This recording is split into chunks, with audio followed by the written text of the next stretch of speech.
Nah, sebelum nanti kita bahas lebih jauh tentang perusahaan-perusahaan yang bisa melakukan IPO, kita harus tahu dulu nih, mengapa sebenarnya IPO itu dibutuhkan. Balik lagi ke konsep pasar modal yang sudah dijelaskan di awal bahwa tujuannya adalah untuk pendanaan. Pertama, itu yang paling utama. Kenapa sih harus melalui pasar modal? Karena kalau seandainya perusahaan mencoba mendapatkan pinjaman dari bank, belum tentu jumlahnya akan sebanyak ketika mereka mencoba meraup uang dari IPO. Sebagai contoh, untuk proyek misalnya ya, satu perusahaan yang pernah saya tangani di tahun 2016 adalah perusahaan tower, namanya Bali Tower Indocentra. Tujuan utama mereka adalah mereka ingin ekstensifikasi usaha, artinya mereka mau membangun tower-tower yang lebih banyak lagi, tidak hanya di Jawa tapi juga di luar Jawa. Nah, membangun tower itu dananya tentu tidak sedikit. Kalau seandainya mereka mencari pinjaman ke bank, belum tentu satu bank bisa mengakomodasi kebutuhan modal mereka. Selain itu, ketika ada yang namanya pinjaman, pasti ada yang namanya bunga. Nah, bunganya ini biasanya belum tentu bunganya ini harus dikembalikan kan. Nah, belum tentu ketika mereka melakukan usaha akan ada keuntungan dalam jangka waktu periode pinjaman tersebut. Jadi belum tentu bisa mengembalikan pokok pinjaman dan bahkan bunganya. Makanya daripada meminjam ke bank, ya better kita jual aja nih saham kita kepada publik sehingga semua orang bisa memilikinya. Jadi pemegang saham itu punya resiko yang sama dengan si pemilik usahanya. Gitu. Inilah makanya tujuannya adalah pendanaan tanpa batas. Yang kedua adalah meningkatkan kinerja. Kenapa sih perusahaan yang IPO itu bisa meningkatkan kinerjanya? Karena setiap gerak-gerik mereka itu dilihat oleh publik.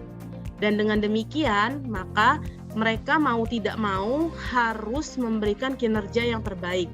Gunanya apa? Yang pertama, dari sisi analisis fundamental perusahaan, investor lebih akan memilih mempertahankan saham-saham yang fundamentalnya bagus. Fundamental itu dalam arti kinerjanya bagus, employment-nya bagus, compliance-nya bagus gitu. Jadi harga saham-saham mereka yang ada di bursa yang diperjualbelikan, yang teman-teman biasanya beli dari berbagai aplikasi tersebut bisa terus stabil gitu. Dan yang kedua tentunya dengan peningkatan kinerja semakin besar juga kesempatan perusahaan ini untuk melakukan yang namanya IPO sekunder atau yang namanya penerbitan kembali penerbitan saham-saham untuk dijual lagi gitu. Jadi lebih besar lebih kesempatan mereka untuk mendapatkan permodalan di masa yang akan datang.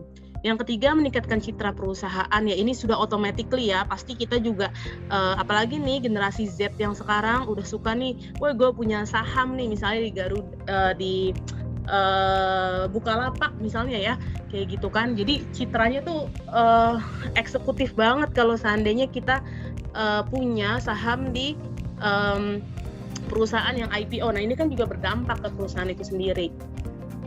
Berikutnya, profesionalitas dan loyalitas karyawan. Tentu ini adalah efek samping dari adanya peningkatan kinerja.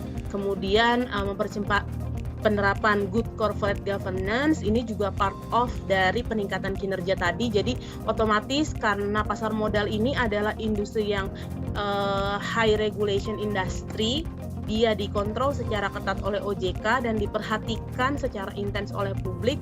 Mau tidak mau perusahaan harus menerapkan yang namanya konsep good corporate governance. Kemudian ada juga beberapa insentif pajak yang diberikan kepada PT yang melakukan IPO, PT perusahaan emiten, dan yang tentunya akan mendapatkan mitra usaha strategis. Kayak tadi saya bilang, biasanya counterpart kita akan lebih percaya dengan perusahaan yang transparan. Nah, transparannya ini kan untuk PT TBK sungguh tidak diragukan lagi gitu. Nah, khusus ini nih poin menjaga keharmonisan perusahaan keluarga. Kalau rekan-rekan kemarin tahu ya, ada satu perusahaan Cimori. Nah, Cimori ini kan juga mereka baru IPO nih kan ya kemarin. Nah, Cimori ini sebenarnya mereka ini adalah perusahaan keluarga. Nah, mungkin ini karena sudah masuk generasi kedua, generasi ketiga dari generasi keluarganya yang sudah mulai sadar dengan penerapan good corporate governance, dan juga supaya tidak ada sengketa waris di masa yang akan datang, mereka jadi lebih tertantang untuk melaksanakan IPO. Nah, ketika manajemennya ini sudah dipegang oleh orang-orang yang profesional, bukan lagi dengan keluarga-keluarga yang terdekat, maka tentunya ada juga tumbuhlah keharmonisan di antara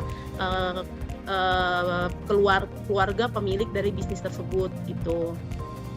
Inilah kurang lebih manfaat IPO. Tentunya kita juga tidak bisa munafik ya, tentunya tidak semua IPO akan berjalan dengan baik juga. Ada juga beberapa kasus di mana ketika perusahaan melaksanakan IPO ternyata dana yang dikumpulkan tidak terkumpul sesuai dengan harapan. Ini yang disebut dengan IPO gagal. Atau bahkan kalau teman-teman tahu tren yang kemarin baru terjadi, ketika Bukalapak itu IPO, banyak sekali kan sebenarnya yang beli sahamnya Bukalapak ini. Tapi kemudian sahamnya terus turun gitu sampai sekarang kan ya. Sekarang sudah mulai membaik kembali. Nah, itu juga suatu contoh bahwa memang IPO itu tidak menjamin perusahaan pasti akan shining and shimmering gitu kan, pasti akan bagus terus performanya. Tapi ya ada konsekuensi yang harus diterima oleh perusahaan ketika melaksanakan IPO, bukan cuma benefit yang ada dalam screen manfaat IPO ini. Next.